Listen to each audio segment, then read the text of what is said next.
शेतकरी मित्रांनो, मी वैभव भिडे आपल्या सर्वांचं स्वागत करतो शेतकरी पुत्र या चॅनलमध्ये. आज आपण शेळी पालन अनुदान योजना 2026 याबाबत सविस्तर माहिती, ऑनलाईन अर्ज कसा करायचा आणि शेळी पालन योजनेमध्ये आपल्याला कर्ज कसं भेटणार आहे त्या गोष्टीबद्दल आपण या ठिकाणी सविस्तर माहिती पाहणार आहोत. तर व्हिडिओ शेवटपर्यंत ऐका. नवीन असेल तर चॅनल सबस्क्राईब करा, लाईक करा, शेअर करा. ठीक आहे. तर शेतकरी मित्रांनो, आपल्याला माहीत आहे की भारत हा देश आपला कृषीप्रधान देश आहे. जवळपास 60% लोक ते शेतीवर अवलंबून आहेत भारतातील. आणि भारतात बहुतेक कुटुंबाचा उदरनिर्वाह केवळ शेती आणि पशुपालनावर अवलंबून आहे. जनावरांची शेती लोकांचे चांगले आर्थिक उत्पन्न मिळवून देण्यास मदत करू शकते. आणि आता शेळी पालन योजना 2026 देखील भारतात खूप प्रसिद्ध झाली आहे. महाराष्ट्रात शेळी पालन योजनेसाठी ऑनलाईन अर्ज कसा करावा यावर्षी आपण संपूर्ण माहिती या व्हिडिओमध्ये पाहणार आहोत. तर व्हिडिओ शेवटपर्यंत ऐका. तर याच्यामध्ये जी आवश्यक कागदपत्र जी लागणार आहेत ते आपण पाहणार. शेळी पालन ऑनलाईन अर्ज कसा करायचा आणि त्याचा GR काय आहे, शेळी पालन महाराष्ट्र योजनेचा 2026चा GR आणि शेळी पालन योजनेचा फॉर्म आहे. आणि हा फॉर्म आपल्याला ऑफलाईन भरायचा आहे, ऑनलाईन भरायचा नाही फॉर्म.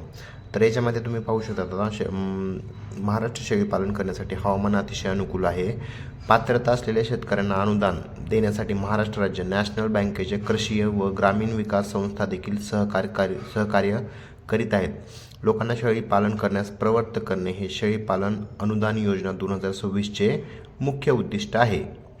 कारण बऱ्याच लोकांना माहीत आहे की शेळी पालन करण्यासाठी युवा जो तरुण आहे आपल्याकडला तो त्याच्यासाठी तयार होत नाही आहे. कारण मुळात शेळी पालन करणे हा नाही व्यवसाय नाही आपल्यासारखा असं म्हणतो. पण याच्यामध्ये आर्थिक उत्पन्न मिळवून देणारा आणि जोड व्यवसाय आपल्या शेतीसोबत जे सीमांत शेतकरी आहेत किंवा ज्यांच्याकडे 5 एकरपेक्षा कमी शेती आहे तर त्यांच्यासाठी हा व्यवसाय खूप चांगला आहे. आणि त्याच्यामध्ये तुम्हाला कर्ज पण भेटणार आहे.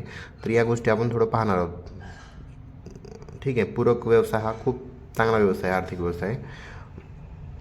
खादी ग्रामोद्योग व संबंधित संस्थांकडून शेळी पालन संबंधित सर्व माहिती जसे की बकरीच्या जाती, त्यांची वैशिष्ट्य, आहार, त्यांना राहण्यासाठी शेड आणि रोग आणि उपचाराविषयी अचूक माहिती तुम्हाला सांगतील. कारण बरेच शेतकरी काय करतात, शेळी पालन योजना किंवा कोणतेही जनावर पालन असतात त्याच्यामध्ये ते काय करतात, घेतात आणि त्यांचं जे पालनपोषण आहे ते त्यांना करणं होत नाही. तर ते अपुऱ्या माहितीमुळे हे झालेलं आहे बऱ्याच ठिकाणी. ठीक आहे. या योजनेसाठी सरकारकडून अनुदान देखील मिळत असते, परंतु अर्जदारास त्यासाठी पात्र असावे लागते. शेळी पालन योजना 2027साठी पात्रता काय लागते ते आपण पाहणार आहोत याच्यामध्ये. तर सर्वांना माहितीच आहे की महाराष्ट्र सरकार राज्यातील रहिवाशांना नवीन रोजगार सुरू करण्यासाठी आणि प्रोत्साहित करण्यासाठी कर्ज उपलब्ध करून देते, ज्यामुळे शेतकऱ्यांना रोजगारांच्या नवीन संधी उपलब्ध होतात. अशा कर्जावर सरकारकडून अनुदानही देण्यात येते, जेणेकरून कुणावरही कर्जाचा बोजा पडणार नाही. म्हणूनच आर्थिकदृष्ट्या शेळी पालन हा खूप महत्त्वाचा व्यवसाय आहे.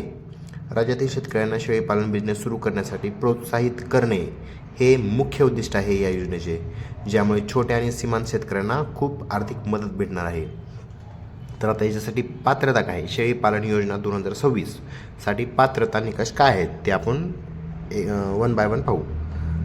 लाभार्थ्याकडे मॉडेल प्रोजेक्ट अहवाल असावा. त्यामध्ये बकरी विकत घेतल्याबद्दल बकरीची खरेदी किंमत, घर खर्च आणि लाभांश दर्शविला जाणे आवश्यक आहे. ठीक आहे. तर याच्यामध्ये बकरीची जी व्यवस्थेची किंमत वगैरे आहे ते लिखित पाहिजे, त्याच्याकडे पाहिजे. ठीक आहे. घर खर्च असेल किंवा त्याला बाकीचा खर्च आहे त्यामध्ये दाखवणे गरजेचं आहे. तर जमीन किती लागणार आहे, समजा 1000 बकऱ्यासाठी आपल्याला किती 9000 चौरस मीटर इतकी जमीन लागणार आहे त्यासाठी. आणि ठीक आहे. जमीन भाड्याची पावती LPC म्हणजे काय असतं, LPC म्हणजे काय, LPC ओके. तर LPC म्हणजे काय, लँड पोजेशन सर्टिफिकेट लागणार आहे. लीज कागदपत्र असतं, काही लीजवर घेतलेली असेल जागेचा नकाशा तुमच्याजवळ असणे आवश्यक आहे. त्याची रक्कम लाभार्थ्याला त्याच्या वतीने 2 लाख रुपये गुंतावे लागतील. त्याच्या वतीने किती 2 लाख रुपये गुंतावे लागतील. जर शेतकरी कर्ज घेण्यास तयार असेल तर त्याच्याकडे 1 लाख रुपयाचा चेक, पासबुक, FD किंवा कर्ज घेण्यासाठी इतर कोणत्याही प्रकारचे पुरावे असले पाहिजेत. कमीत कमी ते 2 लाख रुपये तुम्हाला इन्व्हेस्टमेंट करायची आहे याच्यामध्ये. ठीक आहे. जर समजा तुम्हाला कर्ज घ्यायचे असेल तर तुमच्याकडे 1 लाख रुपयाचा चेक असणे आवश्यक आहे आणि ते बाकीचं तुम्हाला कर्ज पुरवलं जाईल. तर याच्यामध्ये शेळी पालन योजनेसाठी आवश्यक कागदपत्र काय लागणार आहे त्याच्यामध्ये, आधार कार्ड लागणार आहे, पॅन कार्ड लागणार आहे, अर्जदाराचे छायांकित म्हणजे एक फोटोची प्रत लागणार आहे, राहण्याचा दाखला लागणार आहे, कुठं राहतो तो, काही काय करतो त्याचा दाखला लागणार आहे. नंतर जात प्रमाणपत्र असेल तर ते एक लागणार आहे. शेळी पालन योजना 2000साठी ऑनलाईन अर्ज कसा करायचा आहे तो तुम्हाला ऑफलाईन पद्धतीने करावा लागेल.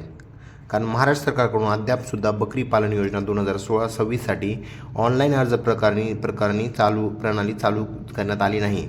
खालील प्रकारे तुम्ही शेळी पालन योजनेसाठी अर्ज करू शकता.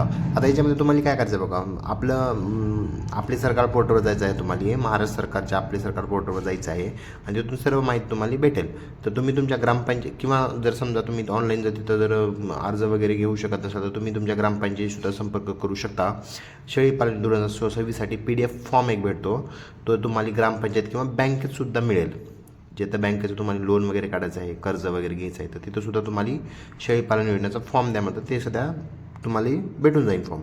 खाली PDF लिंक ठीक आहे, किंवा तुम्ही डाउनलोडसुद्धा करू शकता हा वेबसाईटवर जाऊन. ठीक आहे. तर आणि हा फॉर्म तुम्हाला भरायचा आहे आणि संबंधित विभागामध्ये तुम्हाला जमा पण करायचा आहे. ठीक आहे. तर अशा प्रकारे तुम्ही हा फॉर्म घेऊन भरू शकता तुम्ही ऑफलाईन. ठीक आहे. बाकीचे कागदपत्र वगैरे सोबत जोडून भरू शकता. ठीक आहे.